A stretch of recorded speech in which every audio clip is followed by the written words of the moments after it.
Welcome to the Dup Dive. Today we're doing something a bit different. We're diving straight into the very latest in artificial intelligence. This segment, we're calling it AI Daily Deep Dive. Well, it was actually researched and generated entirely by AI, which let us grab the top 5 AI news stories from yesterday, June 21st, 2025, really quickly. Our mission, like always, is to pull out the key nuggets for you. So let's jump right in. First up, we've got a story that mixes AI, celebrity, and, well, fantasy. The platform is called OhChat. What's the deal with OhChat? It sounds intriguing. Yeah, intriguing is one word for it. OhChat's a pretty new startup, maybe 8 months old. And they're creating these AI-powered digital twins of public figures. You have former model Katie Price, for instance. She's involved, and she called her AI twin Jordan.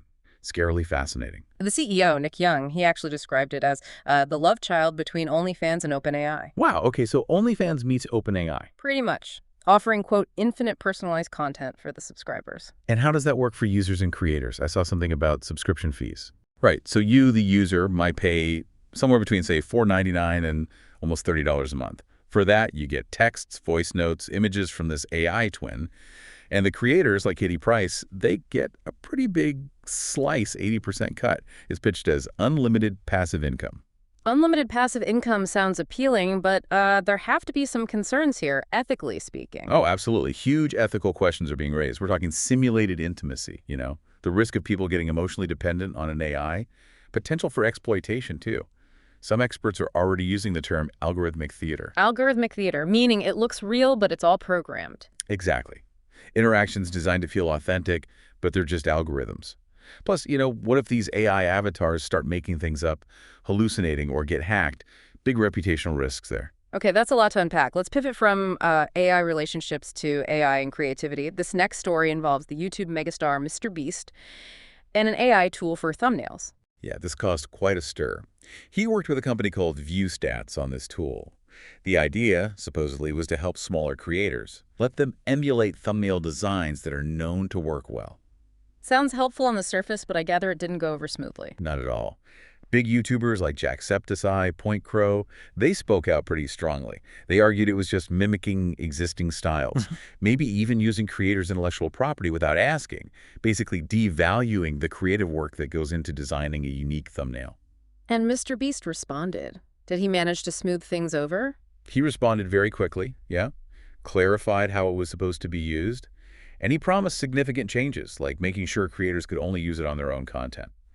Does it really solve the underlying issue, though, this tension around AI and originality? Well, it addresses the immediate backlash. But you're right, it points to a much bigger ongoing tension. It's not just MrBeast. It's this whole question of authorship, originality, intellectual property. When AI can copy styles so effectively, it's a real flashpoint for creatives right now. Definitely something we'll keep seeing. Okay, moving from creator concerns to more existential ones, Elon Musk has been sharing some strong opinions about AI's future. What's he saying now? He was speaking at Y Combinator's AI startup school, which is, a huge deal in the tech world. And he basically said he's done with politics, likened it to cleaning a beach while a, quote, 1,000-foot tsunami of advanced AI is heading our way. 1,000-foot tsunami, that's quite the image. It is. And he put a timeline on it, warning that AI systems might actually surpass human intelligence within just a year or two. Wow, a year or two. He also talked about building AI on truth-seeking principles and needing empathy for humanity, right? Trying to avoid a Terminator scenario. Exactly. He stressed that alignment, making sure AI goals align with human values, is critical. He cautioned against, the classic sci-fi nightmare. But beyond the warnings, he also talked about the sheer speed of development, this herd of unicorns idea. Right. AI companies hitting billion-dollar valuations incredibly fast. Yeah, some just a year old. He described entrepreneurship in this AI space as eating glass and staring into the abyss. Gives you a sense of the pressure and the stakes involved. Eating glass. Okay. From those high-stakes warnings, let's look at big tech strategy. There's a rumor about Apple. That's right.